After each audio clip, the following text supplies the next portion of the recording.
It took From Software 2 years to make Shadow of the Erdtree, and it seems like they have struck gold.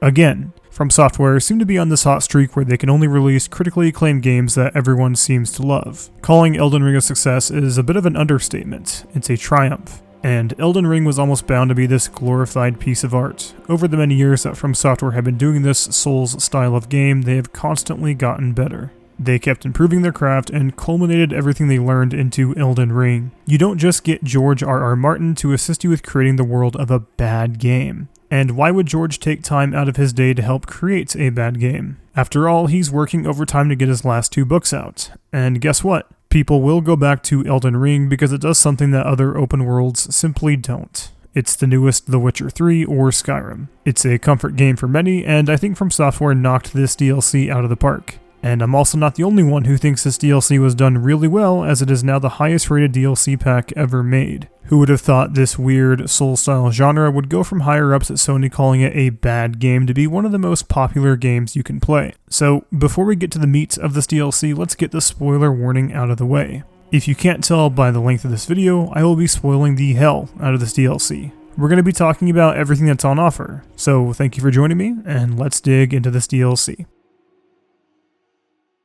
Gravesite Plain feels ripped straight from Elden Ring's base game in all the best ways. Elden Ring puts forth one of its biggest strengths being the beauty and art design. Going into the DLC's first zone after touching the cocoon gave me deja vu of opening the door to Limgrave at the first step. Some of the beauty and spectacle even resemble the first step. You have this wide open field and your mind will fill with wanderlust at the sights you are seeing. In many ways it feels like From wanted to recreate that magic and they followed the exact same formula to achieve it. There's even an enemy that you are not supposed to fight this early on. It feels like FromSoft was screaming at you, do not fight this guy right away, which is extremely similar to the Tree Sentinel in the base game.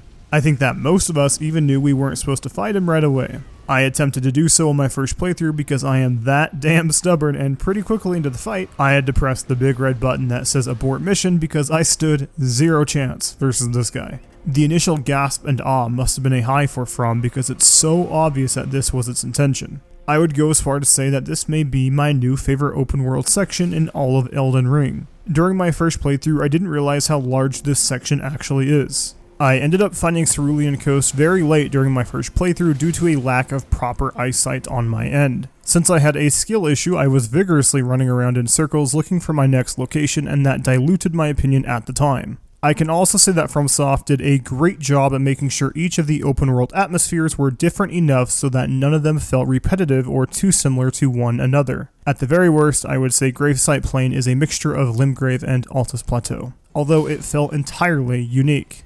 And now that I've praised this area enough, let's get negative and rip the band-aid off. Dun dun dun! I would say that this DLC has 2 elephants in the room. The open world didn't evolve in ways that clicked with me, and the second elephant will be saved for later. I just got done praising how the first area brought back small memory fragments tucked within my brain that reminded me of my first playthrough with Elden Ring. That's why I wouldn't have even remembered these wanderlust feelings if I didn't jot down my thoughts in my notes. But to this very day, I can still remember my first time launching Elden Ring and experiencing Limgrave for the first time. And after mentioning how the open world evolution didn't click with me, let's talk about it. The open world has slightly less fat than the base game, and the best area is just slightly larger. Catacombs aren't fluttered in every corner, and there's slightly less reuse in this DLC. I guess these two were inevitable to achieve, so it's not much of a compliment in my book. The Catacombs are more quality than most in the base game, and this DLC adds a lot of new enemies, so FromSoft had a lot more in terms of enemy quantity to choose from. I think that when I went into this DLC, I had a few enemies I had 0 desire to see again. Those were the Magma Worm, the Dragons, and the Tree Sentinels. All 3 of these enemies return, 2 of them are pretty rare, and Dragons are somewhat used sparingly. I am sure that pretty much everyone watching this video has an enemy or 2 they had absolutely 0 desire to see return, and they made some miraculous return from thin air. Maybe yours was the pot guys or some flying bird, mine were the 3 that I just mentioned. The issue I take with some of these reuses is the fact that they fall into the same trap the base game did. If you took them away, I would have more satisfaction admiring the beautiful canvas my character is in, instead of hearing the same dragon music, hearing the same roar, and having absolutely 0 desire to fight them. The first time I encountered a dragon in this DLC was within my first hour of playtime. I sighed and said, ah shit, here we go again. I ended up killing the dragon because it's been months by this point, and I just had to see if From would make it worth the player's time. He ended up dropping an ancient dragon smithing stone, and I wrote it off as, okay, From knew we would want to use a new weapon, so I can live with seeing just one or two. Even after saying that, I would have been much happier if this DLC had a dead dragon corpse lying about instead of reusing an enemy I fought 20 too many times in the base game. A quick comparison I am going to make is, did you want to fight another troll in God of War Ragnarok? A troll? Doing 2 playthroughs of this DLC made it abundantly clear that some people will have the same critiques that they had with the base game of Elden Ring regarding the open world. And it's that, for some, the open world only works once. When I loaded into the Shadow Realm on my second playthrough, I hopped on Torrent and cut out what I didn't need and played the game like a boss and dungeon rush mode. This is all true, but FromSoft decided to weave around this issue and force players to explore by adding in Scadutree fragments. I suppose this was the best way they could have handled players not slaughtering through the DLC, but I do have a few complaints about these fragments in general. Although let's go back to positive mode for a second. Finding the Scadu fragments forces you to explore and understand your surroundings. An everlasting issue with FromSoft's DLCs is for some, exploring is only there for the hell of it and nothing else. Think of going into the Ring City DLC for Dark Souls 3 right this second. You will have a late game character that's fully equipped with all the proper stats, some even being at the soft cap. And at times, you may not feel the need or desire to explore as thoroughly as you would in the base game because of how strong you really are. Boss souls will guarantee a new weapon, and chests or NPC invaders would usually give you a new weapon or armor set if that's something you really wanted. From Software luckily avoided shooting themselves in the foot with this simple add-on, because if they didn't implement this, I don't think the magic of the open world would have survived beyond the initial shock and awe of beauty. The real issue I have with Scadutree fragments is that there are simply too many of them, and you will have to look up a guide even if you are thoroughly exploring. I know that someone will eventually comment saying, "Nuh-uh, I did it without a guide," and 1, good job, seriously, and 2, my main complaint is that sometimes the game just decides to shower you with them as if you won the lottery, or you have them hidden in shadow enemies that throw pots as a weapon. Not good, FromSoft. And if that pot breaks, then, well, try again, get good, skill issue, you're shit. I, for one, didn't pick up on the fact that pot enemies will have these fragments, and I feel like these fragments are going to be some of your last ones you need to find. Another fair critique is these pot enemies may cause you to have some sort of stark realization that, oh shit, they aren't the only pot throwing enemies. So how many are there really? Because not every pot throwing enemy has a Scadu fragment, but if you pick up on this, the game may boil down to pot killing simulator. That wouldn't be very fun, now would it? Now, to address the comment saying, but the glowing top tells you that there's something special inside of the pot. Yes, I am aware, but the game will still boil down to you searching for every shadow pot enemy on the map. And if you don't realize it like I did, then that's just really annoying when you have to look up your guide.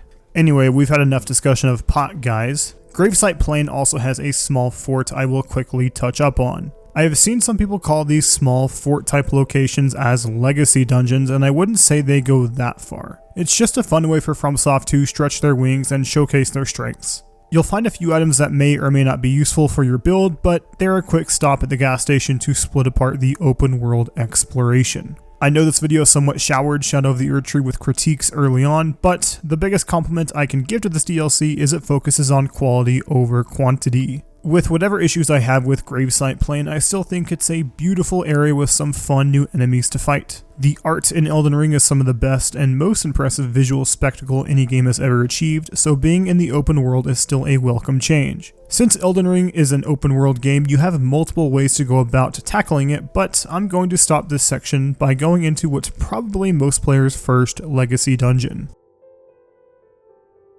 Other FromSoftware levels tend to dazzle you with striking imagery and artistic detail. They almost force you to sit back and view the scenery, as this is a one-of-a-kind experience. The reveal of Fountainhead Palace in Sekiro, your first initial steps going to Stormvale, and the holy shit moment when you first enter Landel. Belurat is not like that at all. It is more somber and moody. There is a general vibe of dread here, almost like this place is forsaken. Something changed for the better with FromSoftware's decision to make this level atmospherically different from what we've seen in the past. Most of their first levels, whether that be DLC or base game, tend to put these types of levels later on in the game. It almost feels like I stepped into a foreign location that has been dead for years on end now. The enemies you can fight here also adhere to this philosophy as well. You will happen upon enemies that seem to have forfeited and don't even try to engage. Since this level is going for a more moody approach, I found it to be on the easier side than most levels in the base game. I can only assume that this will be a positive for most players because each boss in this DLC is somewhat of a stone wall that demands excellency. If this was From Software's intention, then I would say they succeeded in almost every way. I personally prefer more complex and challenging layouts that demand me to be thorough, but if the general atmosphere and mood is laid with a solid foundation, then I can enjoy the content. Something I was hoping this dungeon would lean more into is having keys as its main form of exploration. Throughout this dungeon you will come across locked doors. Locked doors are somewhat of a staple in this series, but these locked doors aren't as simple as, this door cannot be opened on this side. Seeing these doors has somewhat wired our brains so intently over the past few years. When you see a door like this, you know for a fact that you will be coming back to this area via a loop within the dungeon itself. However, these locked doors require a key. These keys are found throughout the dungeon and you need to loop back once you obtain the key. Unless I completely missed a crucial part of this dungeon, then this dungeon has a total of 2 keys you can obtain and access more off the beaten path content. One of them is extremely short, and it's just an NPC to tell you about the lore of this area, and the other one is more interesting. I think some of us may have judged this section of the level too harshly when we got here. Oh boy, another poisonous swamp.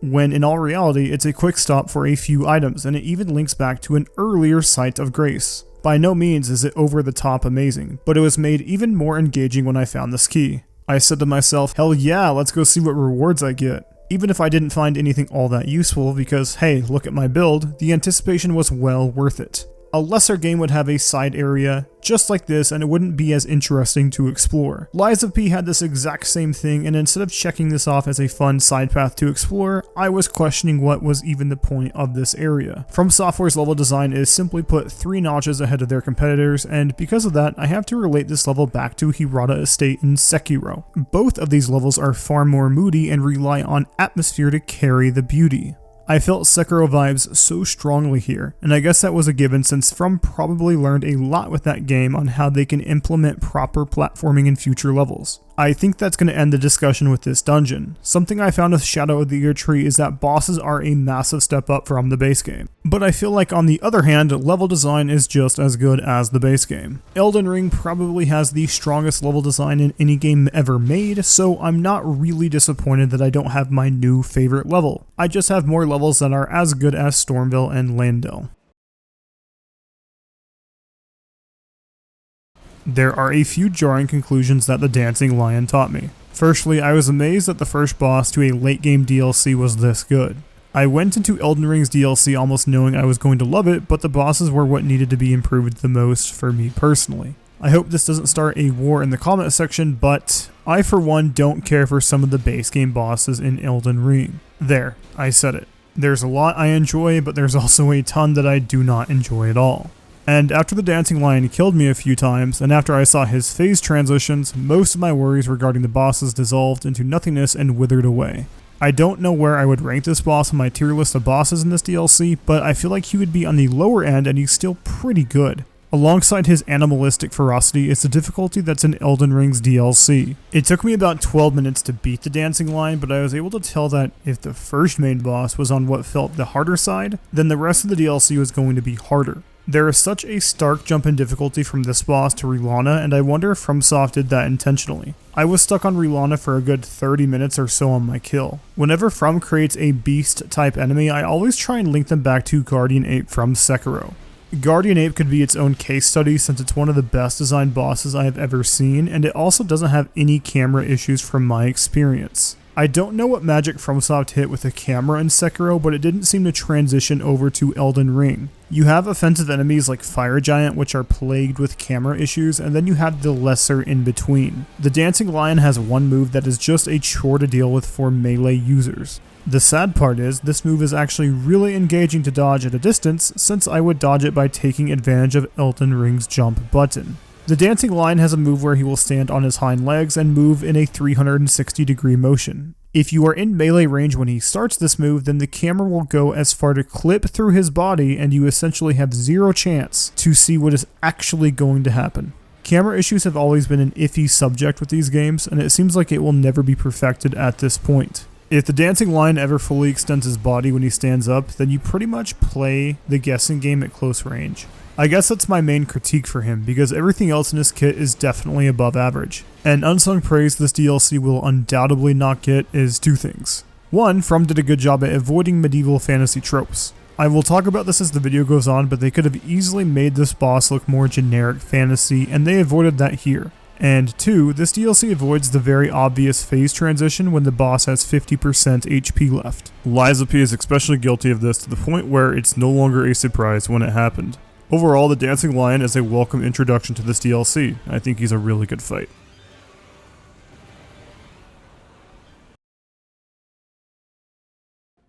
Not too far from our first dungeon is Castle Ensis. It's a quick around the corner stop, and guess what? Castle Ensis is the best legacy dungeon in Shadow of the Erdtree, is what I would like to say. In all reality, it feels like a cheap knockoff of Rauh. It's at the point where I don't know why its existence is even in this DLC. I love the boss at the very end, but its inclusion of Rauh enemies and Cerulean Knights left me scratching my head at what they were really going for here. I think we can all agree that Rauh in the base game is a short trip and it's not nearly as good as Stormveil Castle. This is something that I can accept with open arms, as Elden Ring's base game is so jam-packed with content that not all of it can be as high as Stormveil and Leyndell. But it feels like FromSoft wanted to show us just a little glimmer of what could have been to get us excited like I was when I got here. I simply don't think FromSoft has ever achieved a great enchantment atmosphere in any of their games. Rauh had the bones in the base game, it was just too short. The Duke's Archives was the closest, but that area had issues too. So I don't know why they didn't go all in with this level. It makes the wound even worse when you break down how linear it actually is. There's simply not a lot to do here. At the start of this level there is a gate blocking your path, so you have to platform down until you find this waterfall. Awesome stuff so far. I was really excited to be here and I thought this was going to redeem Rauh. But once you climb up this ladder, you can unlock where your Site of Grace is, and, believe it or not, this dungeon is a quarter of the way done. After this, it's pretty much a linear straight shot with nothing interesting in between. I said that Gravesite Plain felt ripped straight from Limgrave in all the best ways. Limgrave had an awesome legacy dungeon. Gravesite Plain's first dungeon is really good, and then we have Castle Ensis. In so many ways, this DLC is following the footsteps of the base game in Elden Ring, and as such, I couldn't tell you what the real decision was for FromSoft to make this dungeon as short and as disappointing as Rauh. The Glintstone atmosphere has a lot of potential on the table, and FromSoft didn't want to take advantage of it. Maybe they didn't want Elden Ring to have two legacy dungeons that lean into the magical ideas. I, for one, was rooting for this dungeon as soon as I set foot in this place, only for my expectations to go crashing down. Why was this level so short, and why is From afraid of this type of atmosphere? I don't think they've ever done it justice, and at this point, I want those spellbound rumors to resurface. I wouldn't mind if FromSoft just said, fuck it, our next game will lean into this atmosphere and we'll do it right. Usually I can see what FromSoft was going for with their weaker dungeons. Rauh in the base game had a lot of good ideas. Crumbling Fara Azula may not be the most complex area, but it also has side paths that are interesting and the gripping atmosphere. I simply cannot say the same about Ensis. It took no shot, and the only thing saving it from being a permanent skip for me is Rellana, one of the best bosses in this DLC.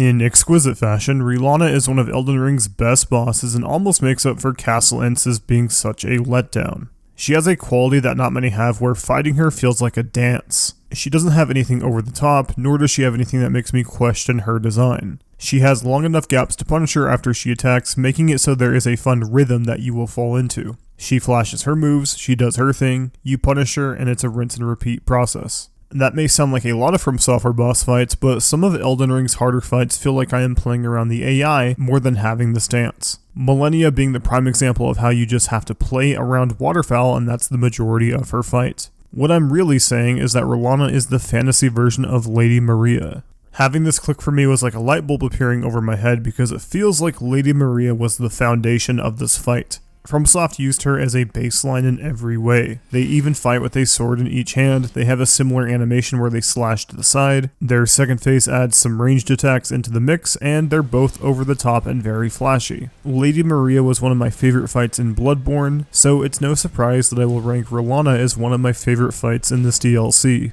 Let's talk a little bit more about her second phase. The obvious thing to draw from is her sword color similar to Pontiff Sulyvahn and how each one will do something different. The blue variation has carrion magic, and her other weapon has a few fire-based attacks to look out for as well. What separates Rellana from Lady Maria the most is two things. One is that Lady Maria's first phase is a complete pushover. They really should have given her hyper armor because her first phase is just an easy way to get your anger out. And luckily, Rellana will still put up a fight in phase 1. You're not going to be walking up to her just to bash her face in with zero pushback. And what I find more enjoyable is Rellana has a move that is very deadly and can nearly one-shot you if you are not careful. As you can see here, I have one of the tankiest builds in the game and I still nearly got one-shot with close to full HP. Lady Maria doesn't have anything remotely close to this insta-kill type move, and I find this to be one of Rellana's more engaging moves. I have criticized Waterfowl in the past, but let me just say Millennia's moveset simply isn't engaging enough for me to justify Waterfowl's existence. I just don't find it to be a fun move to play around. Rellana's twin moves are worth dying to since her kit is actually enjoyable to fight. It's something that can naturally be intuited and dodging it isn't a chore. I couldn't exactly tell you whether I enjoy Rellana or Lady Maria more, but I do feel like they are sisters. If you forced me to judge these two solely on the fight itself, then I'd probably have to give it to Rellana, but Lady Maria's cutscene, aesthetic, atmosphere, and blood whip attacks are something that I enjoy more.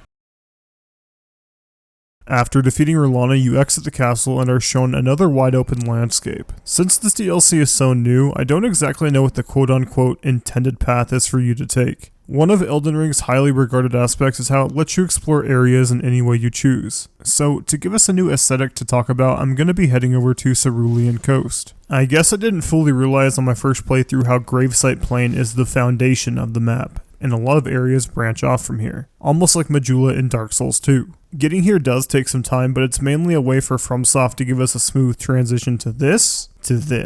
Now that we are here, I am sure that most of you had the same reaction as I did. This area is beautiful, and it's trying to be beautiful. Something like Bloodborne is beautiful in a different way. It's beautiful atmospherically. It's jaw-dropping gorgeous with its detail, but it's not flashing its vibrancy like this location is. This is something that From Software rarely fails at. The only other time I can think of FromSoft failing to make something look interesting would be mountaintops from the base game. Because put simply, Cerulean Coast looks better than it plays. The open world section has 5 Sites of Grace that you can unlock, and that's not counting the legacy dungeon we have yet to talk about. Sites of Grace are by no means the greatest way to judge something's quality, but it did tell me a lot. During my first playthrough, I was hell-bent on thinking that I missed something here. There was more I have yet to uncover. So, on my second playthrough, I started searching every nook and cranny. And do you know what I realized? Well, I explore Elden Ring quite thoroughly, and I didn't miss anything. This is all that Cerulean Coast offers. And I also know the objective answer as to why this area is so barren. And this objective answer is that FromSoft simply forgot to add content here. This area was simply not playtested, just like the Elden Beast fight, because you can now use Torrent 2 years later. No, I'm kidding, obviously. This was simply how it was designed. It's not something that really latched onto me, but I do have to accept it. So since this area is most likely by design supposed to be empty, why did From Software do this? What did they attempt with this area? Well, sadly I cannot walk up to Miyazaki and ask him so casually, but I have a few ideas I'm going to throw out. 1, this is probably the least likely case, but FromSoft simply ran out of time and they had more grandiose plans here. It was going to be Elden Ring 3 and it simply got cut. 2, From Software wanted to test how players would react to the pure beauty of this area and see what complaints would arise. 3, From Software wanted to create an experience where you start to miss the other parts of the open world. I will talk more about this very idea when we get to the Jagged Peak. And finally, 4, this is probably the easiest open world area in the game, so this was meant to let players take their foot off the gas pedal and have a soothing ride. The soothing music and atmosphere would help support that. What I think FromSoft was really going for here was forcing you to create your own experience and making you think about the other parts of the game. Essentially, they're okay with letting you miss the better parts of the game. I will talk about that exact same concept later on in the video, but having a somewhat barren section of the map is somewhat of a rarity in modern open world games. Most open world games are so obsessed with making sure every section of their map is filled with content, and doing that usually dilutes what content is there to a low quality standard. I can definitely live with Cerulean Coast, since some will argue it has an important place in the lore with the fingers, plus you need to go here for a quest so you can get access to a certain boss fight. Most importantly, FromSoft added this area and still managed to make it feel fresh in terms of its color palette. This area is still a beautiful canvas that doesn't have much to do, but it still manages to be 10 times better than Mountaintops of the Giants.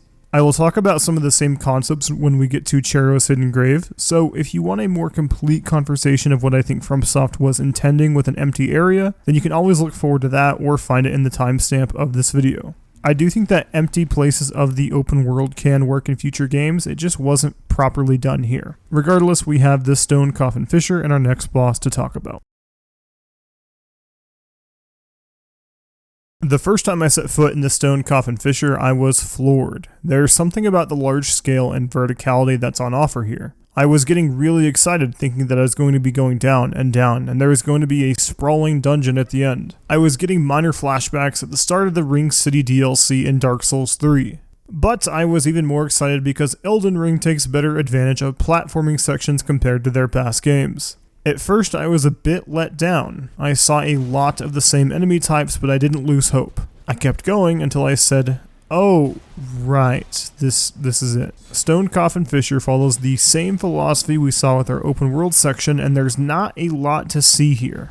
On both my playthroughs, it took me less than 20 minutes to see every inch that's in this place. I suppose that FromSoft really wanted to keep this whole section of the map on the simple side. I can say that I don't care for how barren it is, but I can also say that I strongly believe this was their intention. Having a linear dungeon is something that most people can live with, but this level doesn't even try to challenge you with interesting enemy variety and placement.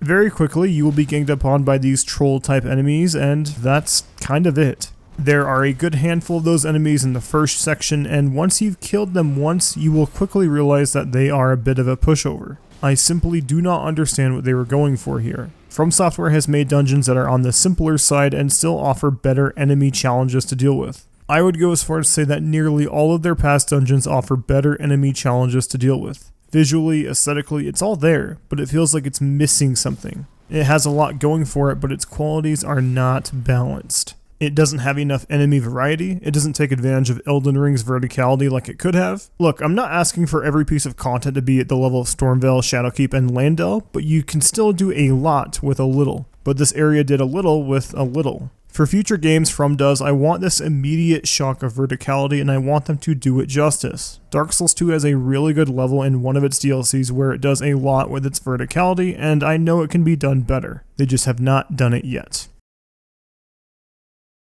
If there's only one thing you take away from this video, it's that the biggest improvement this DLC made was adding more quality bosses and having less shitty filler bosses in between. Elden Ring's base game shoves a boss in your face at almost every chance it gets. It got to the point where seeing a boss health bar did not mean a single thing. Catacomb dungeons have a boss health bar, open world enemies are bosses, and terrible reuses are fucking bosses. I say all of this to unveil the next elephant in the room. In case you do not remember, at the very beginning of this video I said that there are 2 elephants in the room, so I will stop pulling your chain and talk about my biggest disappointment with this DLC. There is not a duo boss. And Elden Ring doesn't have one good duo boss, period. I do not want to be a toxic Souls fan that gatekeeps people out of their enjoyment. If you enjoy it, good. But if you have only played Elden Ring and none of FromSoft's past work, then I think you would be surprised at how bad Elden Ring's duo bosses really are. Most of the duo bosses are poorly done, reused enemies, and simply do not flow together. Godskin Duo is the prime example. Catacomb dungeons also have poor duo fights too. I know this conversation sounds off topic since it has nothing to do with our knight, but I felt the duo bones so strongly in this boss. So much so that, while I do enjoy this boss for the most part, I was left disappointed. I may just have to accept that From won't be doing any good duo bosses in the near future. The last good duo boss we had was in the Ring City back in 2017. And by the time FromSoftware releases their next game, it will be about a decade of nothing for people that enjoy that like myself. I have a theory as to why FromSoft has refused to do a good duo boss in Elden Ring. Undoubtedly, duo boss fights are harder to design than a standard 1v1 fight. You have to make 2 enemies with kits that flow together and leave proper openings so they can be punished. Whether you agree with this sentiment or not, Elden Ring was already criticized by some for bosses moving too fast and not having long enough punish windows, so who knows what a real duo boss discussion would look like. Anyway, Elden Ring encourages you to summon at any given opportunity. There is almost zero downside to it. You get an extremely powerful AI that takes aggro, tanks damage, and does damage in return. Since FromSoft probably knew that most players were going to summon, they may have thought that it wouldn't be worth making a proper duo fight since it would take away from all of their hard work. I know some of you are thinking that other games have summons, so why is it a problem in Elden Ring? Well, summoning in the past games was not so heavily motivated like it is here. Summons are a lot more interesting in Elden Ring. They have cooler movesets, lore, and the whole 9 yards. Since summoning is heavily enforced in the first place, it would be easy for anyone to think, 2 bosses, 2 players, it's only fair. And since boss AI doesn't feel to be designed around a summon, it would turn the experience into a 1v1 mini-boss level encounter. I simply do not think I will be getting a duo boss anytime soon, so I'm going to stop rambling on about something that most players probably don't care about and talk about the boss itself. Off the top of my head, I can say that the Putrescent Knight uses outside help in a way that doesn't make it annoying. FromSoft finally made a boss that isn't a duo boss, but also forces you to worry about more than one enemy at any given moment. The closest boss I can think of that attempts this would be Dragon Slayer Armor in Dark Souls 3. This boss is by no means a duo boss, similar to our knight, but you have to worry about outside forces that aren't just the guy in front of you. Occasionally throughout this boss fight, the flying twig guy, I don't know what it is. Who the fuck cares? Occasionally throughout this fight, the other enemy will shoot acid balls at you from a distance. It's not that engaging when compared to the knight. These two collaborate their movesets together in a way that just makes it feel so strong, so close to what a duo boss is. The knight will spin in a 360-degree motion, and in between his attacks his horse will come into play. The dodge timer is tight, but it's also doable, or the knight can quickly dismount while his horse charges at you. See what I mean when I said I had such strong feelings here? I may have had too much of my own punch and made up an idea so ridiculous, but I do believe that this boss was a potential contender for a duo boss. Anyway, I won't say that word for the rest of this section, I'm getting annoyed at it myself. I have to admit I stubbornly died to this boss a good handful of times just for this video. I was so adamant on the idea that the fire he will summon when he floats in the air was undodgeable and you had to take damage no matter what. After vigorous testing, I dodged it without taking damage, so the footage you are seeing is a skill issue. You can dodge this move, I actually jumped it. I don't know if anyone else has tried this, but I tried summoning Torrent when I first got here. I would really like to know FromSoft's requirements for Torrent to be used in a boss fight. They recently added him to the Elden Beast fight and it felt right to me, horse on horse action. I really don't know. I expect the horse to be a larger component in their next open world. We can finally get back on track to the main path and continue forward. I, for one, didn't do any of the big side paths and kept going forward after I beat Rellana, so I was starting to get a bit tired of the general color palette in the starting area. It's very pretty, but looks the exact same if you missed some of the open world side areas like I did. It still follows the same formula that Gravesite Plain followed, where your starting bonfire gets your foot in the door and you have 3 places to choose from: left, right, or you can just straight shot it. Although this area is more the same, it more or less throws the same punches that we saw at the start of the DLC or even in Elden Ring's base game. It even has one of those fun teleporters that flashes a glimpse at what's to come. This could have been a really good time for one of those mist chests to be spawned that would throw you into a different area of the world. I am almost certain this DLC does not have any of those, but I kept thinking and wondering if any of the chests that I was going to open would put me somewhere else. Regardless, this is another large area with the same Elden Ring gimmicks. I don't have all that much to say since it's so similar to the start of the DLC. We will be coming back to this area later when we are going to the Abyssal Woods, but for now, we're going to move on. But before we leave, we have an interesting way to enter our next Legacy dungeon. It naturally weaves itself into the open world section by allowing you to enter it in a few different ways. I've yet to test if you can enter it from the ancient ruins of Rauh, but I know you can enter if you run straight from the side of Grace, and you can go from the lower levels as well. I'll try and tackle ShadowKeep by entering what I will call the normal way.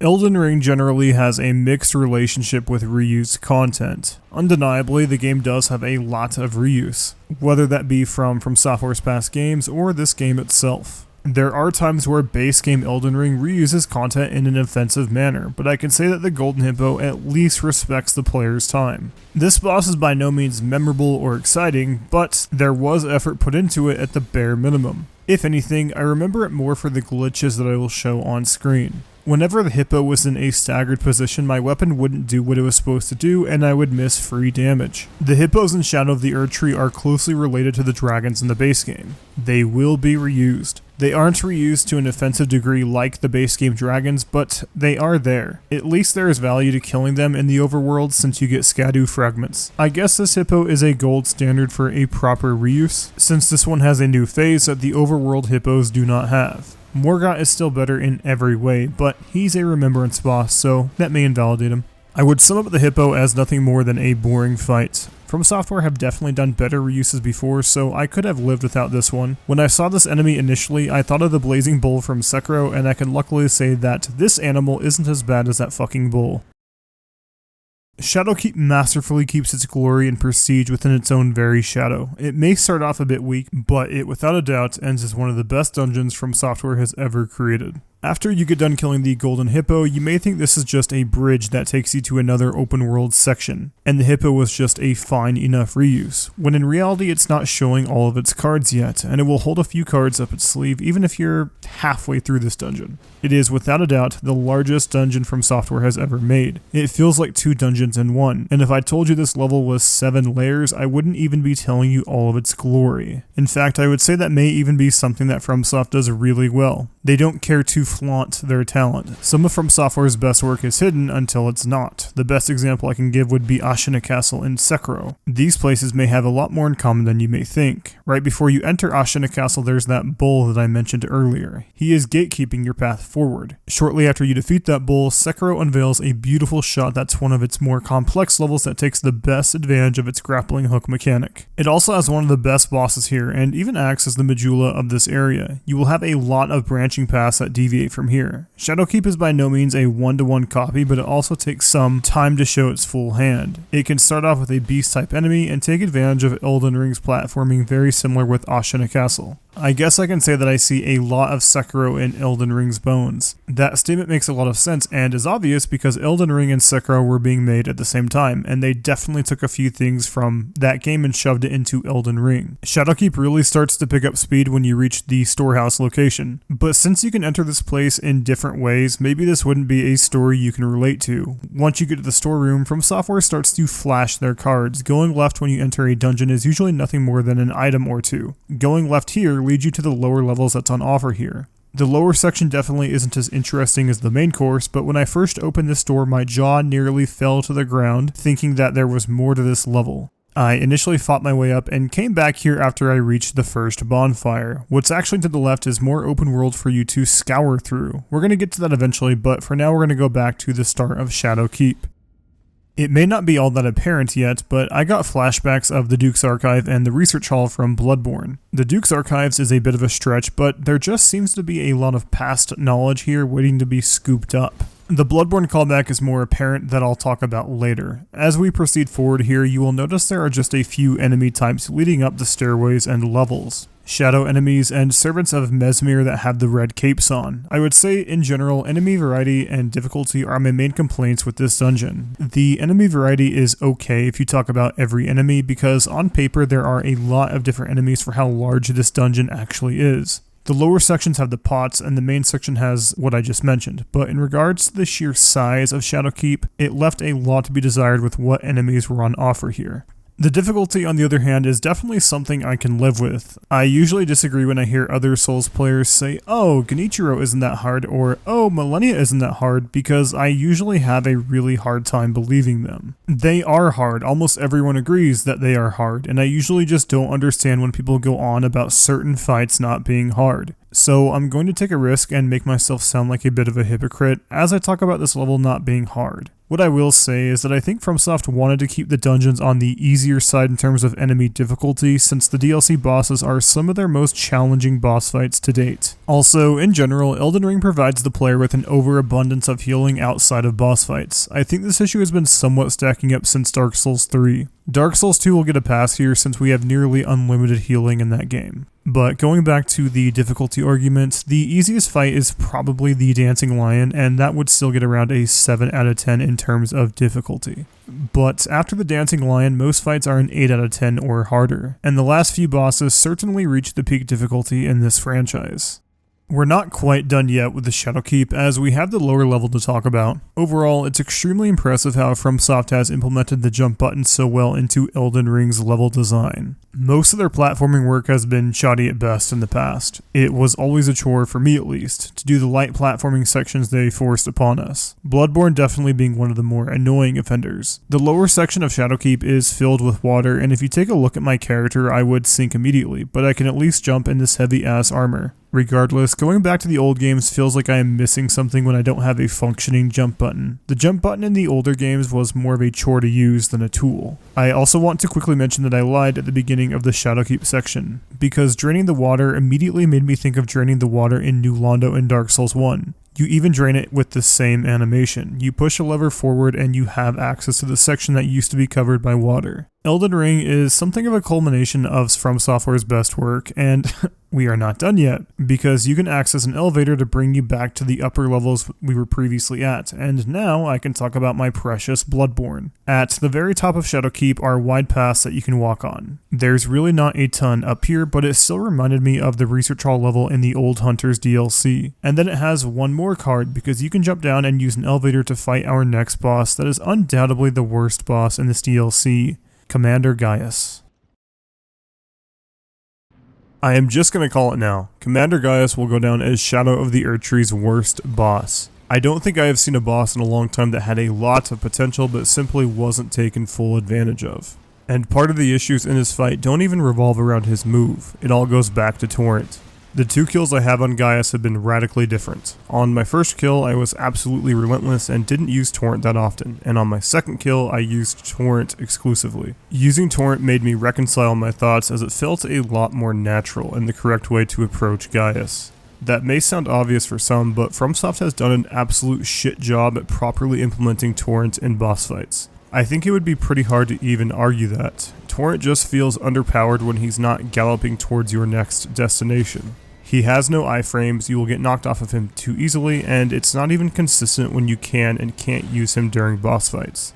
I mean that literally. FromSoft took 2 years to add in the patch to enable his summon during the Elden Beast boss fight. There will be times when you think you can use Torrent and you simply can't. Worst of all, resummoning him is just a poorly implemented feature.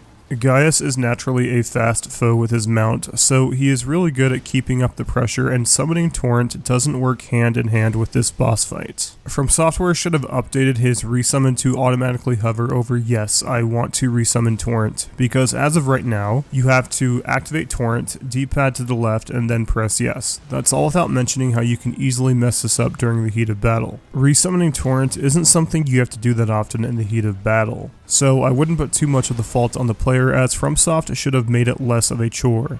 Torrent is also far more underpowered than Gaius's mount, so I can see someone riding Torrent off as an unviable approach to this fight. Again, going back to what I said earlier, Torrent has low HP, low poise, getting knocked off is super easy, and FromSoft never fully utilized Torrent in the base game of Elden Ring. When the puzzle is somewhat being put together with Gaius, he can end up being a somewhat enjoyable fight. His HP isn't completely bloated, so if you do latch onto using Torrent, the pieces can match up. I will even take it a step further and say this should have been more of a spectacle fight than anything else. Imagine if this whole fight was an old-fashioned joust of war similar to Season 1 of Game of Thrones. This DLC lacks a true spectacle or for fun fight, and having this to ease the difficulty for some people would have probably been the more favorable outcome. ShadowKeep's dungeon already contains 3 bosses and 2 of them are on the harder side, so it's not like we would be missing a capstone to this dungeon. I am also fairly certain that he is glitched and will do far more damage than what's supposed to happen. I have a few clips I will show you so you can see what I'm actually talking about.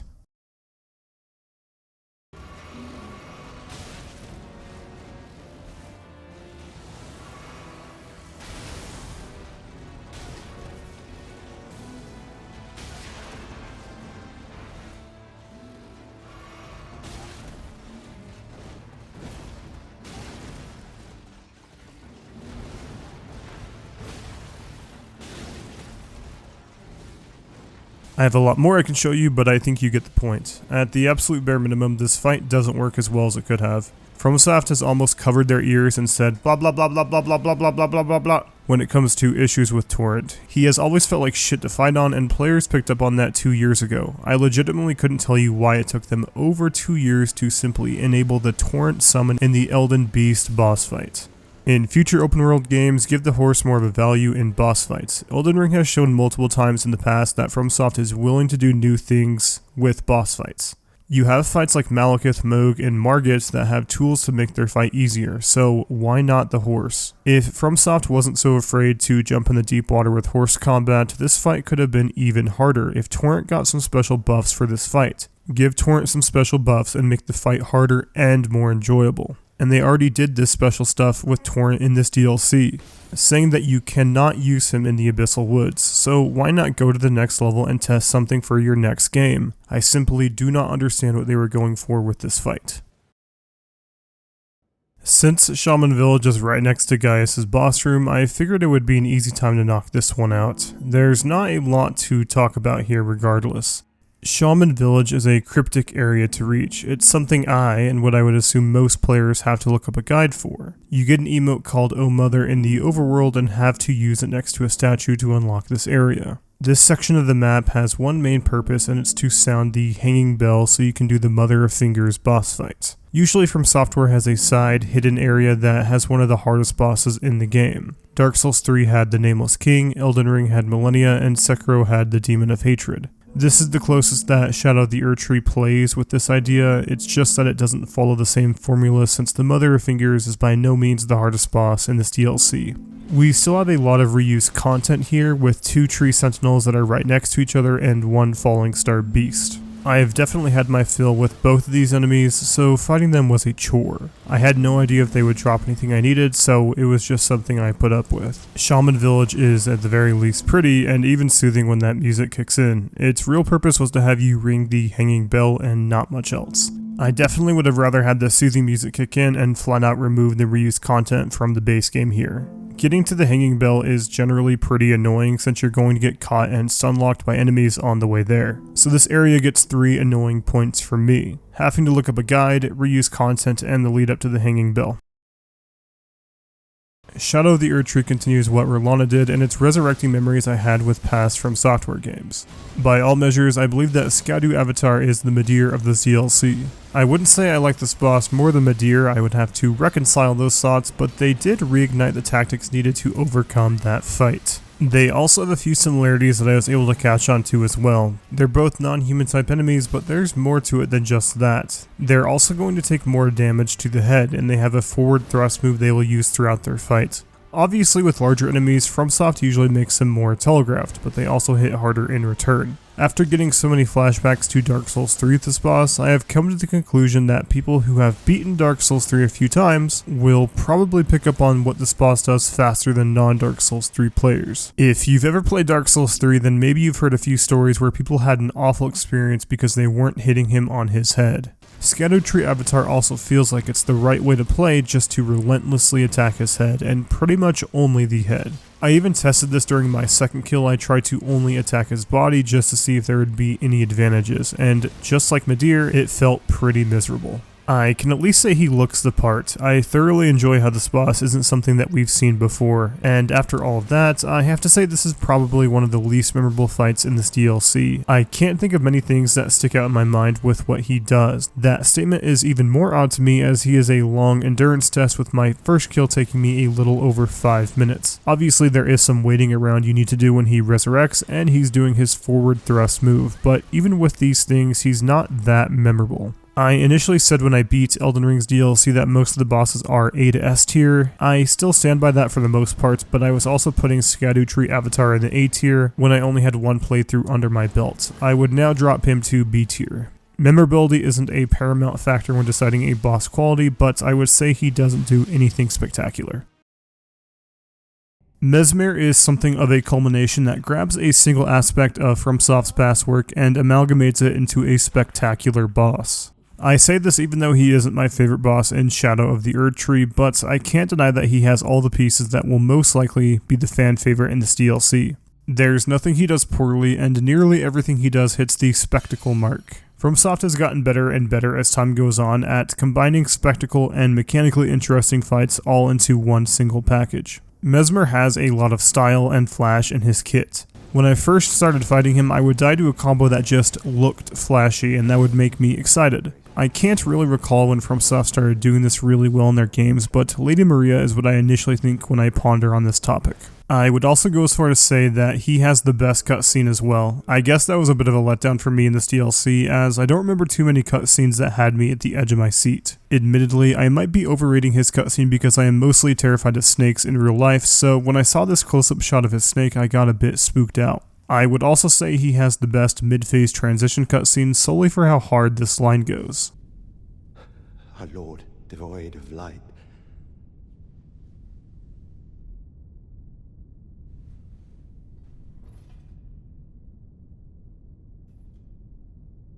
No, Mother, forgive me. It's clear FromSoft wanted him to be one of the more memorable fights. I remember Bayle more since he feels ripped straight from an action movie, but in terms of spectacle and build-up, Messmer takes the cake. I would say that he is equal to the sum of his parts. A boss such as Lady Maria is an unbalanced dish. Don't get me wrong, she was one of my favorite fights before this DLC, but I felt like everything that wasn't her main fight was better than her fight. Her build-up, atmosphere, aesthetic are all standout memories I have, although I mainly remember bashing her face in with almost no pushback. Messmer sits with fights like Gale and Ludwig where everything lines up perfectly, and in turn they complement each other for a more memorable experience. Part of the beauty with this fight is that there is a balance with dominance. We just got done fighting Gaius and he felt like the dominant combatant. He has the better mount, he does a lot of damage, and you simply have to deal with that. And Messmer brings it back to the classic back and forth dance. He does this thing and you do your thing. It's the flow that some of my favorite fights have, such as Gale for example. Gale is always a threat, but he's not going to whip out some bullshit to take away from the balance. You may think that I'm going to flip what I just said on its head with Phase 2, and nope, that's not the case. Phase 2 is the action spectacle that FromSoft implemented here. When I first realized that Phase 2 was going to have his snakes coming from the ground to attack you, I started to think they were going to have the long wind-up attacks that base game Elden Ring had. I can safely say that FromSoft tuned those down in Shadow of the Erdtree, as they definitely could have made the snakes stop and hold their attacks to the point where it just wouldn't look natural. I guess my one main complaint with this boss is that the repetition will start to settle in after he's killed you 4 or so times. Radahn will do this as well, but almost every time you start Messmer, he will jump in the air and dive bomb you. It got to the point where I was just going through the motions with this fight. My brain was turned off at the very beginning, and I would turn it back on after he does the same move over and over again. At first, I thought this move was to discourage automatically summoning Spirit Ashes as soon as the fight begins and force players to be more strategic when summoning them. I tested this on my second playthrough, and nope, this is not the case. I safely got my Metyr out before there was any real threat, so I really don't know why they were so adamant at doing a few tedious steps for bosses. You have to always kill Midra's base form, Radahn will dive bomb you, and Messmer, it just doesn't make sense to me. It somewhat spoils the experience, but I don't know what their intention was to make it so one-dimensional when you first start the fight. But all in all, I think Messmer was supposed to be a memorable blast that you're supposed to remember. If you are in this DLC and you are fighting him, you probably won't be bashing your head against a wall for hours on end. He's one of the more important story fights, and he's arguably the flashiest and memorable fight in the entire DLC.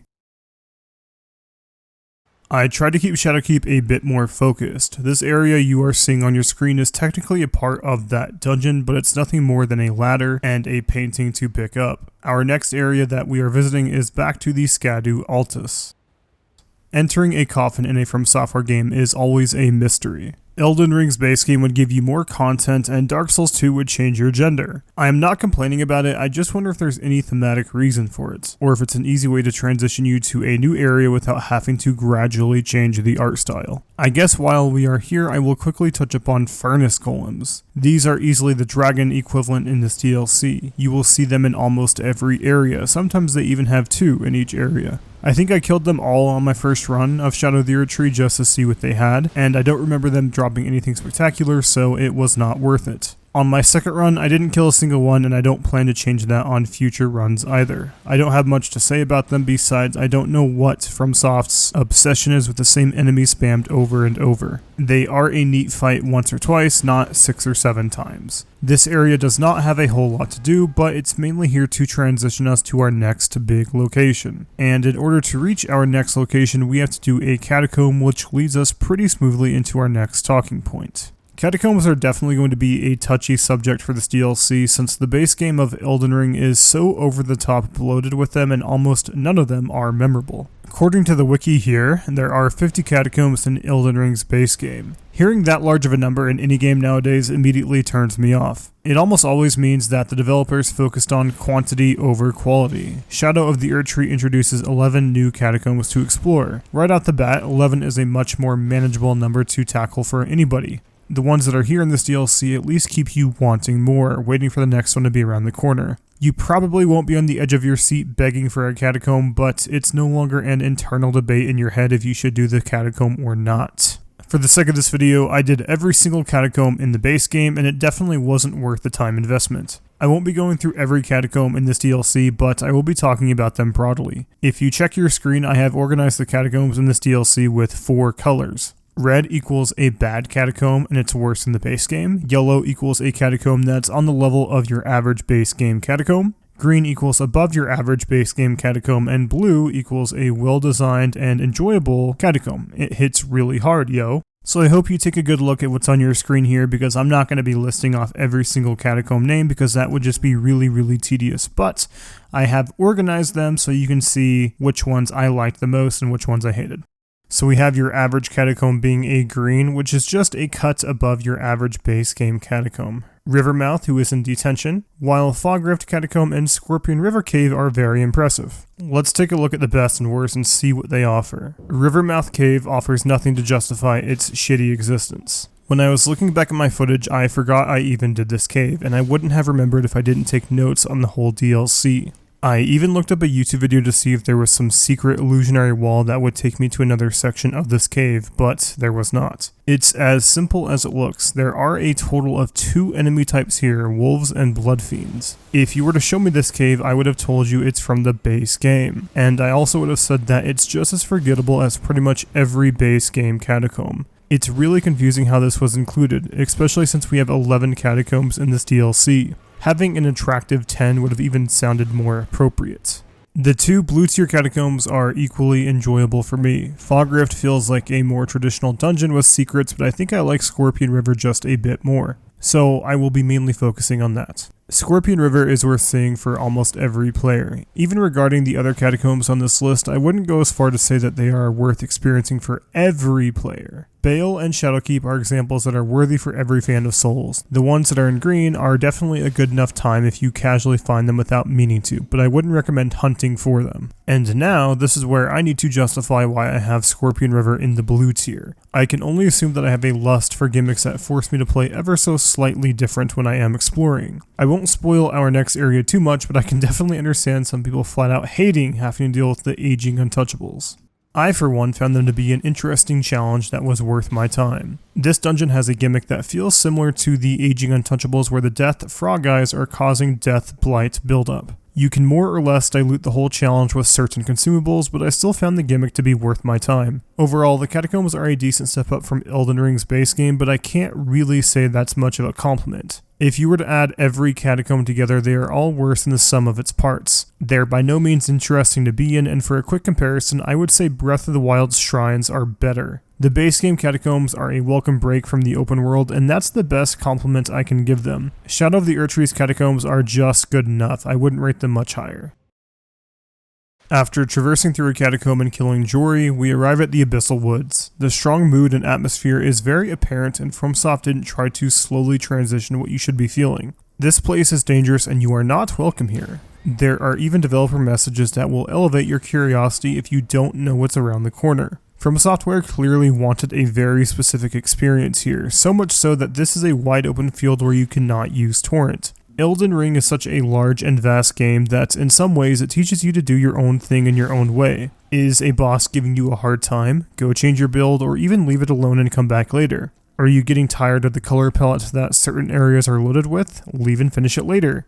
It's undeniably their most open-ended Souls game that lets you do as you please. And as someone like myself who has played all of their mainline games for hundreds of hours, I can accept both styles of play. A game like Sekiro limits itself so much to make it play the way it's meant to be played, and Elden Ring does the opposite. And since the Abyssal Woods limits how you can play and what you should be doing, I wonder if Elden Ring only players are going to end up hating this zone. But for someone like myself, I was left very impressed, and I have a lot of positivity to say about this place. I, for one, don't think the open world evolved in many ways going from the base game to this DLC. Just like the title of this video, it took the quality over quantity approach. There's nothing in Shadow of the Erdtree that I can pinpoint and say, yep, this is it. Inevitable sequels will probably make me say that, but only time will tell. I mention all of this because this is an evolution at what Elden Ring 2 can tackle. Some may argue that the open world did evolve because it led you into this brand new take on what an open field can do that makes you play in a completely different way. That's fair, I suppose. Because I wish this DLC had another take on the Abyssal Woods. Something that's open area but isn't the usual hop on torrent, look around and find some sort of old ruin, loot, rinse and repeat. I tend to remember extremely refined experiences more than the open-ended experiences. I guess that's why I don't ever intend to replay Breath of the Wild again. And since this is outside of Elden Ring's normal gameplay loop, I assume that whether you love or hate this section of the map, you have yet to forget it. So I guess if I had not made it abundantly clear yet, I think this area was mostly a success. It does get a lot of free brownie points just for being so distinct from everything else that's on offer, but it also does a lot correctly. I will quickly mention that this is most likely the closest thing I will ever get to a Bloodborne 2, since one of the enemies in that game looks a lot like what we have here. Like most things in Elden Ring and games in general, your first time experience is always going to be the best. I didn't know what was around the corner. I was gulled into the noise plant, and of course, I was grabbed by these enemies and subsequently killed. And once you've conquered this trial once, it loses all of its ominous vibe. It's just another area that is not that threatening. On my second playthrough, I was able to run past the aging untouchables like Sonic, and I was the young and athletic untouchable. I couldn't be stopped, and this zone became my playground. My first playthrough was the exact opposite. It will be something I won't forget for a while. I had no idea where to go, I read all of the messages, and I was thoroughly enjoying myself. Even though I was having a good time, when I got to the end of the area, I said, "Is that all? Why did they throw away a zone that had so much potential?" I was hoping for more elaborate ways to be challenged, even having the simple ranged enemies thrown into the mix. Ranged enemies on top of the aging untouchables and then the noise plants. And then the final challenge would be a completely dark zone with bombs on the ground that I can't run over, a few aging untouchables, sound plants, and in order to pass through the zone, I had to turn on my hip lantern at a distance from the enemies. I know that sounds like a lot, and maybe that is a little bit overkill, but the initial few challenges simply do not push the boundary of what's possible with these enemies. I think the Abyssal Woods elevates Elden Ring's open world indirectly. Once you are done here, going back to the open world is welcome. Once you get a firm grip on Elden Ring's open world, you will find your own formula on how you explore. Do you not pick up common items around the world? Do you explore every inch? Everyone plays a bit differently, and a different, more focused experience, even in a game that lets you play in almost any way, is absolutely welcome. I just hope it's a bit more replayable next time because this was only fun once. Near the end of my first playthrough of Elden Ring, the aesthetics were leaving a lot to be desired. Mountaintops definitely didn't help since there's not a lot to see there, but I was also coming to a conclusion I didn't want to admit. I was starting to have my fill with Miyazaki and FromSoft's general take on medieval fantasy. This is another discussion for a completely different video I want to make in the future, but FromSoft has made medieval as their staple for a long time now. They have tried to mix it up with Elden Ring since it feels more alive than the more dreary take that you would see in Dark Souls, but regardless, it's still medieval fantasy however you want to look at it. Something that I mentioned earlier in this video and will mention again is that this DLC avoids the basic medieval fantasy tropes. Although maybe tropes isn't the best word to use, as there's nothing wrong with a medieval fantasy game having medieval fantasy elements. But let's take Stormvale and Anor Londo as prime examples. These two areas have all the classic medieval themes you would expect to see. Art immortalizing past heroes and gods, princesses, and the classic knights and dragons in the mix. It's something that I've personally had my fill of, and this small area avoids trimmings while taking place in a cathedral structure. There are no depictions of perpetuated heroes, there are no knights, nor are there any dragons. Something like this goes a long way for me since we are 5 games deep with those same themes. If you really want to stretch it, you could say 7 or 8 with how many DLCs that we've actually had. In regards to Midra's Manse, I know FromSoft definitely didn't intentionally do this to make people shut up, but this small level feels the most like a Dark Souls level. It's not as large as Elden Ring's grand scale dungeons. This level doesn't really take advantage of Elden Ring's large verticality. It just feels like a slightly smaller, but on the same quality of a Dark Souls 3 level. It even loops back to the beginning bonfire, eerily similar to how a Dark Souls bonfire would. I almost want to see who designed this level and if they were dedicated Dark Souls 3 level designers. In some ways it feels like a blast to the past, and I wonder if there is anyone out there who truly misses not having a jump button that unlocked what From Software's level designers were capable of. I say this quite literally for the most part. You can throw this level into Dark Souls 3 and I think it would work. I think you'd have to change a few minor things, but for the most part it would be successful. But if you threw something like Stormveil or Landel into Dark Souls, well, it wouldn't work that well. And so I don't have all that much to say about this level. It does a simple job and nothing more. It does a lot with a little. Oddly enough, our next boss feels the most like a Dark Souls 3 boss as well. Staying on topic, if you were to gather up all of Elden Ring's DLC bosses, Midra feels the most like a Dark Souls 3 boss. Just like the level leading up to him, he feels like you can almost place him in Dark Souls 3 with minimal changes and he would work just fine. It feels like a blast of the past. I liked having the smaller dungeon and a boss that gave me those vibes. I know some people are typing in the comments right now, of course he feels like a Dark Souls boss, this is still the Dark Souls combat system. I would counteract that by saying Midra doesn't move with what feels like ungodly amounts of pressure like some of Elden Ring's bosses. He's slower and more predictable in that way. All you have to do is look at the sheer speed of bosses like Millennia or Godfrey's second phase to see what I'm really talking about. That can also be said with his fight style. He doesn't have an over-reliance of constant non-stop attacks that take a lot of thorough learning to dodge correctly. I wonder if that's why I found this boss to be on the easier side when you stack up the bosses in this DLC. He is still hard if you compare him to every other boss we can talk about, but I didn't find him to be gruesomely hard. If you were to only talk about his moveset and kit, I may even have him as the easiest. I would say the Dancing Beast Lion is the easiest, but since he's what most players will probably experience first, FromSoft probably kept his numbers on the lower side to ease people into the DLC. I also want to apologize for the poor showcase of gameplay that you've been seeing. I was convinced that his dive bomb during his phase transition was undodgeable, but my friend told me how he dodged it. I also want to say, exactly like Messmer, dying repeatedly becomes more of a chore. His first phase offers zero challenge or depth in any way, and From Software could have easily made it so you only had to do his weak phase once so the tedium does not set in. All in all, the whole build-up with this boss and level is more Dark Souls than anything else Elden Ring has done. Even though his level was short and sweet, it's still better than pretty much any other Souls-like I have ever played. Same with Midra himself. FromSoft has a lot of quote-unquote competitors in this new niche, but they really still are on top. Getting us back on track will be the ancient ruins of Rauh and the Rauh base. There are 2 levels to this section of the map. One of them is found within ShadowKeep, and the other can be found early on within the general open world. I am going to try and rapid fire the larger open world section as I found it to be similar to Cerulean Coast, and there simply wasn't a lot to do. I can give Cerulean Coast a pass as it was so pretty that it was justifiable to do once, but Rauh base confuses me on what its actual existence is for. The only meaningful things I found were a small castle with a new talisman, a Scadu fragment, and a new catacomb. Part of the beauty with open world games is when you can find peace with doing almost nothing. You are so immersed within the world itself that you can listen to the calming music and just look around and soak everything in. Maybe FromSoft was trying to do that a lot more in this DLC as their art direction is at the top of the industry, but it doesn't work that often for me. Having multiple spots in the game that are mostly horseback riding can dull the experience over time. I guess that's why my first video on this channel is I want something else before Elden Ring 2. Elden Ring is a game of experiences. It's so long that you are almost bound to have the most memories with this game, but games like Sekiro and Bloodborne are a far more balanced experience from start to finish. I guess that's all I will say on the matter, and I will take us over to Ancient Ruins of Rauh, which is right outside ShadowKeep. The section that leaves the ShadowKeep dungeon is a lot more interesting to talk about. It has 2 sections that are inside of old ruins and greenery on the outside. When I am inside, I think this is the only place I couldn't really explore confidently.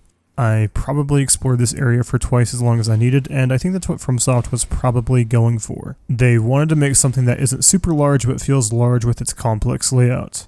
Having more visual variety here probably would have gone a long way. From start to finish, it keeps a more realistic looking visual aesthetic, and it's not using Elden Ring's strengths to its advantage. I relate this back to Senpou Temple in Sekiro. Senpou Temple had the same greens and had the same realistic looking style. FromSoft was able to make an area like Caelid stand out, and it's by no means pretty. Being there has its own vibe. It's dreary and everything is out to kill you. Bloodborne also does this by having such a strong atmosphere in its very core, but the visuals here left a lot to be desired. I would love to say that visual variety took a backseat for the enemy variety to take the front seat, and that's sadly not the case. Pretty much everything that you can see in this area has been seen before. The same visuals and the same enemies have all been done better even in Elden Ring. I wish I could end on a high note, but I sadly can't because we have to talk about a god-awful reuse. When I first found this hidden area that you are seeing on your screen, right away I felt like Lara Croft. I was finding something that should have been hidden. I was going to find a new boss, a new mini-boss, something worth my time. You have to look pretty meticulously to even notice this place. If I didn't spend so long here because it all looks the same, I definitely would have missed it.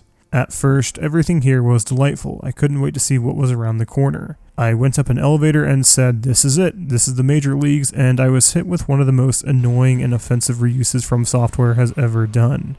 Divine Beast Dancing Lion with Death Frogs from Dark Souls 1. The best thing I can say about this fight is it's so off the beaten path that most players will naturally miss it. I'm not exactly sure why FromSoftware created such an intricate, off the beaten path secret just to reward players with a waste of time. This DLC has done a pretty good job at not reusing their bosses like the base game did. Lots of the base game bosses were reused in annoying ways. This DLC seems to focus on quality over quantity. The quantity was Elden Ring's biggest downfall. If FromSoftware cut out roughly 15% of the base game, it would have been a more quality experience in my opinion. We all sighed at one point when we fought our reuse that broke the final straw on the camel's back. And this boss was so offensive, it was every straw. I probably wouldn't be feeling this way if I found this boss reused through a guide, but I did not. I found him and my excitement was shattered. FromSoftware usually does an okay enough job at respecting the player's time in their newer games. Bosses don't usually have egregious runbacks, the open world allows you to not bash your head into a wall if you're struggling, but this is nothing more than having my time wasted. There was no point to this, and there never will be. I think you understand my thoughts in this area by now, so let's talk about our boss at this location.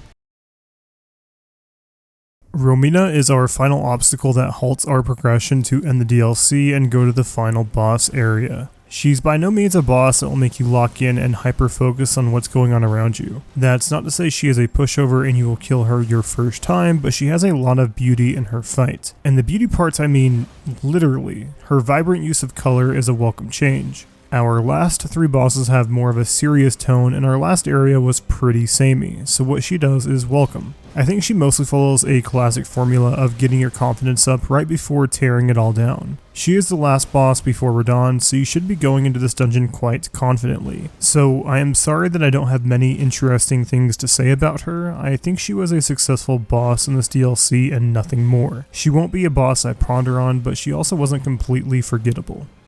We're not quite done yet. Right after Romina, we can burn the ceiling tree and we are then teleported to our final dungeon. This video will be on a bit of a side quest for the time being. We still have a few areas and bosses to clear up. Enir Ilim and Radahn will be the kill of this video, but the other stuff is worth talking about, so let's wrap that up. There is an overly long side quest that you need to do in order to fight the Mother of Fingers, but I think the fight is worth it in the end. The easiest way I can sum up the Mother of Fingers is she is a perfected version of Ibredes from Bloodborne. They are by no means a one-to-one copy, but they even look somewhat similar to me. I guess that's what they have the most in common, is that they look so weird that it looks unique. These two enemies are something that feel like they can only be crafted from a very eccentric genius type of brain. Pretty much all of FromSoftware's work is highly detailed and in many ways beautiful, but looking at a character like Godfrey may be a prime example to help my point.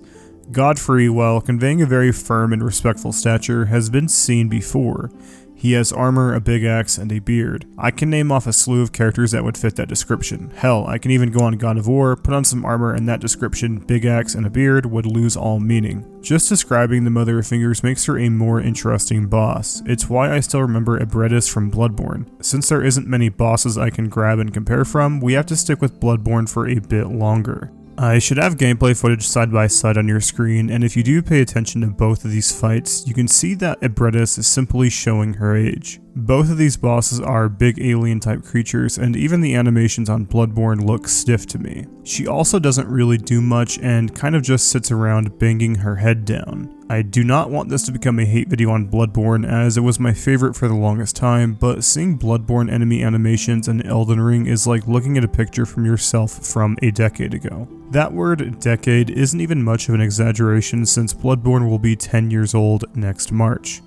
Do you feel old yet? Because I do. With regards to her fight, I guess she plays as well as she looks. It was hard to see what was coming next with her kit. Almost every move was something of a welcome surprise. Her whole body and form is so unintuitive I wasn't able to naturally say, oh yeah, that works with her kit. That may sound like a bad thing, but it lets From Software stretch their creative wings. I think this fight has made me realize that there hasn't been something super weird and odd in a FromSoft game for a while. Elden Beast may be close to that, but I admittedly hated him so much that my mind just saw red when he was on my monitor. Maybe I will like him now that you can use Torrent, but I do want to say that I am sorry that I talked more about the boss's style than mechanics. It's just what stood out to me the most. Oh, and last thing, don't stick your you-know-what in the center of her.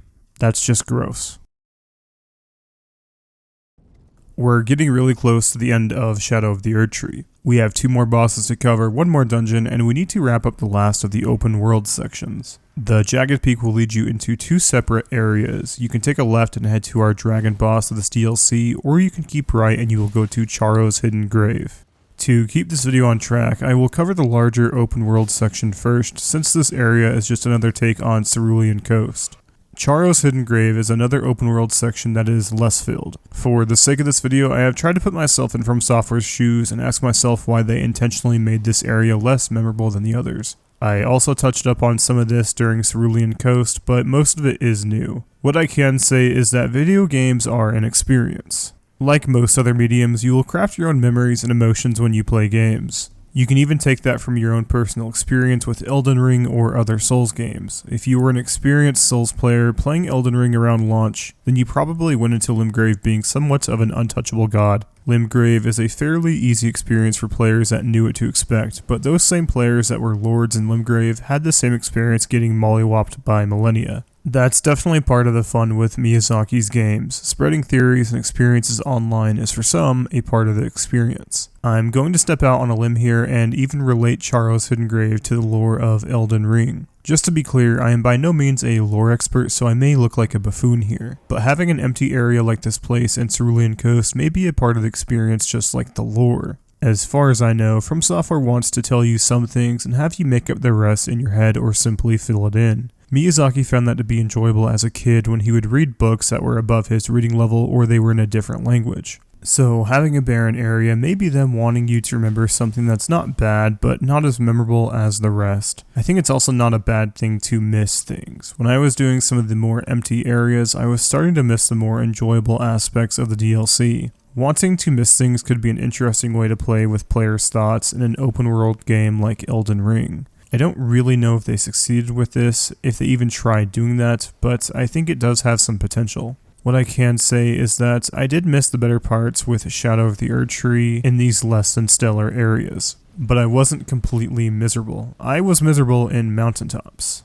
It simply put content that I do not want to do again, but I don't plan to skip Cerulean Coast or Charo's hidden grave on future playthroughs. Because what I can say is that From Software most likely intended for these areas to be barren. You simply don't just forget to add content in your grand opus video game. There was something here and it very well could work in future projects and for some players. I almost guarantee there will be someone that thoroughly enjoys what's on offer here. Part of the reason as to why players may not click with this is because we are gamers. Open world games are generally so afraid to have parts of their map empty, so they will fill it with crap. Ubisoft games, all the shitty catacombs in the base game, a third of the base game side quests in Cyberpunk, and I can go on. More or less, modern open world games have trained their gaming audience that an empty section of the world is bad. So in order to counteract that, they fill it with crap. Elden Ring definitely fell victim to this as well, as it bit off more than it could chew, especially during its final push of the game. I think that's why I remember Ghost of Tsushima so fondly. That game is by no means perfect, but it's not so overloaded with open world shit. I will continue to push the point near the end of the video, but I don't think we need a future FromSoft open world game, let's just call it Elden Ring 2, to be as big as Elden Ring 1. Focusing on quality is always what makes something more memorable for me personally. I, for one, walked away from my first playthrough of Elden Ring absolutely blown away, but let down with how much time I wasted doing unfun crap. But I walked away from Shadow of the Erdtree with very positive thoughts. There wasn't much that made me sigh. So, to sum up Charo's Hidden Grave, I think there is some magic that can be done here. It's not quite there yet, and there needs to be a little bit more, but the experience is there. FromSoft is kind of close, but they didn't quite nail it. Elden Ring is such a beautiful game that you can almost treat it as a show, don't touch kind of game, and you may be happy. I know I just went on a tangent basing my thoughts on nothing more than a theory that this area and Cerulean Coast was meant to be empty. I just couldn't think of any other reason as to why it was this empty. I don't think it's bad, I just think it's an idea that has not been fully flourished yet. Our last open world section is Foot of the Jagged Peak, and I can happily say it's a good one. My initial thoughts on Shadow of the Erdtree was that the open world didn't really evolve enough. I mostly stand by that statement, but the statement does need an update. Generally speaking, the main open world sections are still the same. You get your Site of Grace, hop on Torrent, and explore looking for items and catacombs. The sights are still beautiful, and the combat is still above average compared to other open world games. How the open world evolved isn't as blatantly obvious. I spoke about its evolution through simplicity in the last section, so I won't go on about that for any longer. But the Jagged Peak area is another evolution with open world exploration. I guess the open world is barely true. You're not really exploring, you're fighting your way up and up and up. The mood and atmosphere really work with what they're doing. Going up the Jagged Peak feels like I am trudging through uncharted territory. Everything is telling me to go away. This area is filled to the brim with dragons. Dragons are fighting each other for territory, and there's even falling rocks. If you do buy into the atmosphere of you're not supposed to be here, then reusing the dragons is nothing more than a stroke of genius if you choose to skip them. There is no need to really fight these dragons. They do drop items, but they weren't anything I found all that useful. A part of me thinks skipping the dragons is more immersive than actually being here. It feels like you are on a hero's journey. You will skip everything that's in your way, and goddammit, you have your sights set on your target, which is Bayle. I skipped the dragons on my second playthrough, and on my first I killed everything in my way. I can safely say that I thoroughly enjoyed my second playthrough more. Part of this is because I have fought so many of these fucking dragons that I don't need to kill them again, but again, it felt immersive skipping them. You're by no means supposed to be here. FromSoft games have always had a strong atmosphere and strong enemies to support that atmosphere. But at the end of the day, you will get so good at the game that most things won't be able to stand up to you in levels and open world sections. But here, the ideas that I spoke about were always present. The open world just really evolved here. Riding Torrent in the lands between feels like a bus ride. You can more or less turn your brain off, and he is just a mod that increases your move speed. But Torrent gained my respect for how much of an asset he was here. It was the first time he felt like his purpose was being fully utilized. Going back to what I said with Gaius, he just feels so fucking underpowered at nearly all times that it can be more of a chore to use him at times. But using him here was like controlling Torrent first and your player character second. This was one of the most memorable moments in the DLC for me, and I hope player reception is high so FromSoft does more like this in the future. The closest thing I can compare this to would obviously be the Abyssal Woods, since they are so different, and I vastly prefer this over the Abyssal Woods. I can do this again and have fun. The Abyssal Woods was more of a one-time thing. Part of what makes video games an interesting medium is how they have cinematic elements and interactive elements. Almost every game nowadays has some cutscenes to tell and show you what's happening, effectively taking away the interactive part of the medium. Cutscenes are definitely an abstract line, and everyone will have different sensitivity levels with how they are used. Games like The Last of Us are known as movie games. You are doing a lot of nothing when you think of it as a pure video game. There are plenty of movie scenes and plenty of holding up on the analog stick with a monologue of dialogue being spewed into your headphones. And then you have FromSoft games where a cutscene is something of a rarity, and the game tells its story in unique ways that take advantage of the medium. And before you read the title of this video and wonder if you clicked on the wrong video, let me explain why I am mentioning any of this when I'm supposed to be talking about a dragon in a DLC. Bayle simply feels like I am the lonesome warrior on the hero's journey, and I am in this action movie where I, the chosen one, was tasked with taking down the legendary dragon. The lead up to him was something I mentioned that felt more cinematic and immersive than most of what FromSoft offers. I was in uncharted territory where no one will survive and I came out alive. And that's what Bayle feels like. This fight is so over the top and action packed. Pretty much everything revolving around him solidifies that for me. He's often a somewhat hidden section of the map, and NPC you can interact with has some major issues with him, his size, and most importantly his ginormous HP pool of 41,000 HP. I don't necessarily know if FromSoft was going for this action-packed sequence, but Bayle has the best build-up compared to any From Software game. And yes, a better one than Lady Maria, who previously held that spot. I would say that Bayle trumps over From's past dragons by miles. He's such a massive step up that he makes Metyr look basic, although I had more issues with Bayle than I do Metyr. But I still think with these issues, he's still a better fight than Metyr. Bayle moves so sporadically that my camera would whip around like it has some spaz attack to the point where it just looked ridiculous. That's even without mentioning how awkward the fight looks if you are under his belly. I am pretty good at managing my camera or even working with its setbacks, but it was just at a whole nother level with Bayle. In Dark Souls 3 I was able to counteract this since Metyr is a much simpler fight compared to Bayle, and dodging away from Metyr is always the correct answer. That's not to say Metyr is at the point of acceptable either. FromSoft should take into consideration that players are going to be underneath these larger enemies. It's just something that this series has always had a hard time with, and oddly enough, Placidu Sax in Elden Ring's base game pretty much doesn't have this issue if memory serves me correctly. I was able to unlock my camera and see pretty much everything that he does. Despite the camera issues some people may have with Bayle, I don't think he will end up as a controversial boss. It's easy to forget since our last 3 main dragon fights have been really good, but FromSoft is a studio with a lot of great dragon fights and a lot of poor dragon fights, such as the Wyvern in Dark Souls 3, Seath in Dark Souls 1, Ancient Dragon in Dark Souls 2, Dragon God, and the overabundance of them in Elden Ring's base game. And yes, I know a Wyvern isn't technically a dragon, but it's close enough. Bayle struck a chord in me that I don't think FromSoft has done for a long time. Maybe since Father in Sekiro, where I can sit back and enjoy what's happening. I know that's not very analytical of me in a video that's this long, but there's some magic here with Bayle that FromSoft tapped into. By no means is he this pure masterpiece, flawless boss that I can praise, but he is my favorite boss in this DLC, and he's definitely in my top 5 bosses ever made. Enir Ilim is definitely the calm before the storm. If you can reach this area of the game, you won't have too many issues with what challenges awaits until our final boss. What FromSoft definitely intended for this area to be was a final victory lap on Elden Ring's level design and beauty as a whole. I don't really have to tell you that. Elden Ring does a great job at showing and not telling. Unless you don't have eyes, you can just see the artistic talent that was put into this level. FromSoft by no means have the best graphical fidelity, as in how good individual polygons look, but their art style and the way they convey emotion through their art is probably the best in the entire industry. If you gave me 4 lifetimes to try and recreate something this beautiful, I wouldn't even be able to achieve something anywhere close to this level of beauty.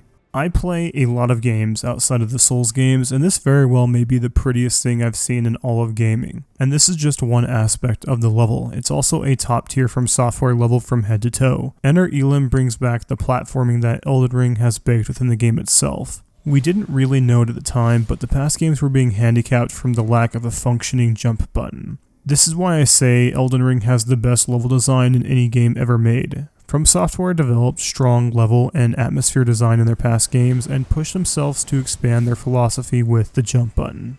There's also a lot to do here, I mean that literally. You can even go so low that you bring yourself back to the first dungeon that's connected to this one. It's funny how a tight and compact design level has more to do than some of what the open world offers. I don't know how intentional they planned for their legacy dungeons to be interconnected like they were in this DLC. ShadowKeep can be accessed in more than one way, and this area links back to the start of the first dungeon. Maybe this is how they are going to push themselves in their future games to keep expanding their level design. Hell, who knows, we might even go back to Dark Souls 1 interconnection, but in an open world. That would be pretty amazing.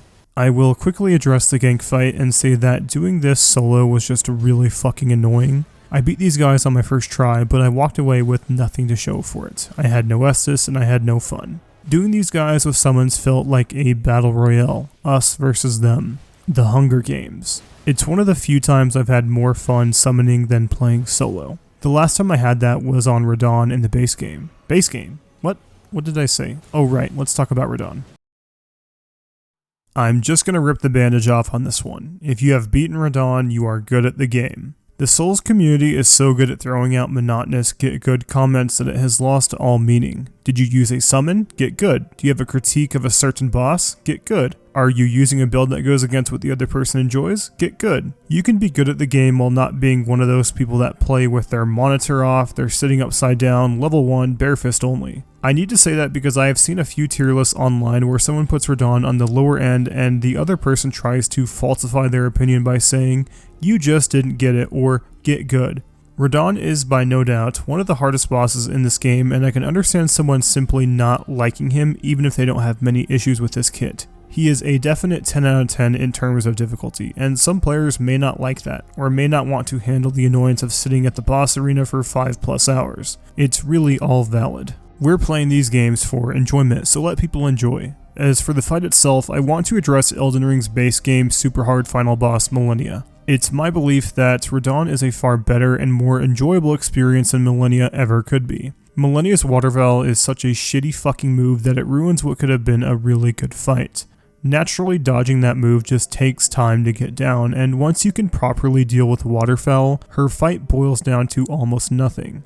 I mention all of this because Radahn doesn't really have anything in his kit that is Waterfowl territory. I died on him for around 8 hours, and I can say that most of my deaths felt like they were my fault. Obviously, in an 8-hour time period, you are going to have a few questionable deaths, but it was nothing that took me out of my experience. I'm also not going to show you any of the questionable deaths because I won't be digging through all that footage, and as I said, it's not even worth mentioning for how uncommon it was. Now, to address the elephant with Radahn, it's Radahn himself. I simply don't know how fans of the lore will feel about him. It's a unique position FromSoft to put themselves in. Things such as cryptic lore are easy for most players to miss if they don't follow the story. So, if there's an issue with the lore, it can be so esoteric at times that only a fraction of the player base will even care. But fans of the lore may not like what was done, and non-lore enjoyers will also have something to say with Radahn. Generally speaking, it seems like Miyazaki doesn't enjoy sequels in general, and if Elden Ring is just Elden Ring and not Elden Ring 2, try saying that 5 times, then having Radahn as our final goodbye boss is probably a letdown. Imagine having the End of Bloodborne DLC be a buffed up version of Gehrman. If Elden Ring gets a second game, then maybe it's justifiable at that point. But as of right now, we don't really know if Elden Ring will get a sequel. I've thought a lot about this, and I kind of think Miyazaki sees Elden Ring like he sees Dark Souls.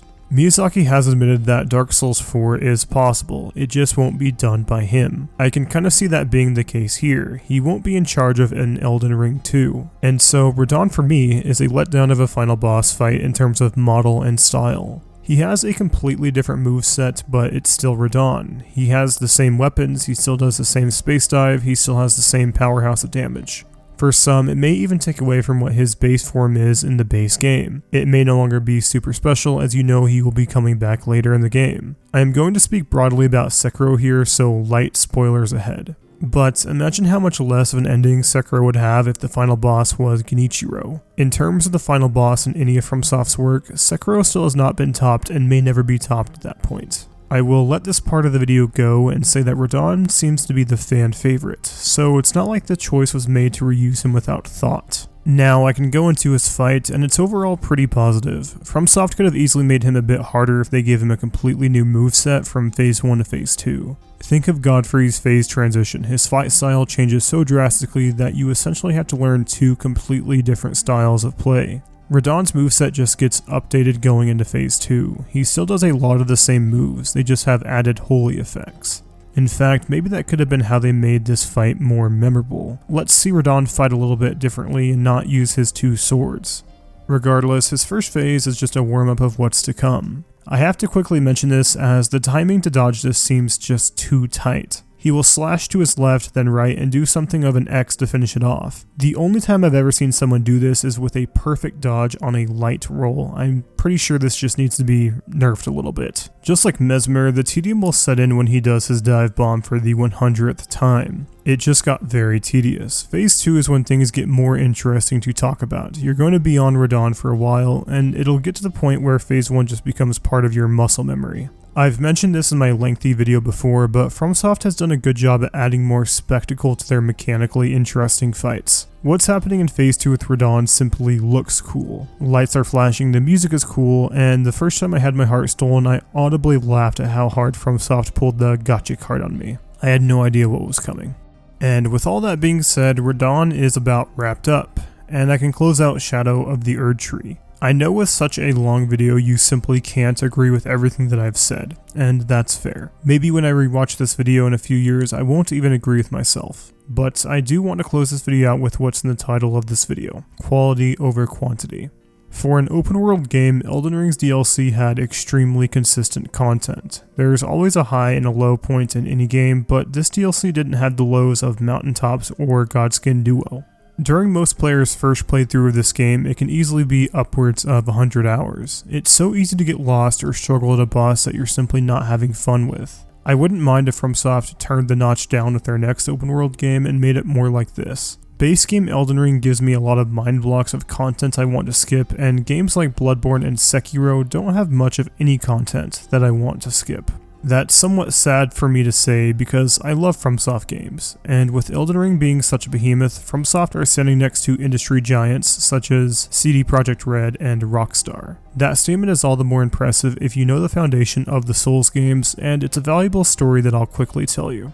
From Software and Miyazaki never gave up on something they knew had potential. Their very first attempt at this, Demon Souls, was absolutely shit on by Shuhei Yoshida at Sony. He said that Demon Souls was an unbelievably bad game, and look where they're at now, and look what Sony missed out on because they really didn't know what they had on their hands. To be fair, Demon Souls for its time was a really odd game. Regardless, I will be first in line to pick up whatever From Software does next. Sekiro 2, Elden Ring 2, a Bloodborne spin-off, anything.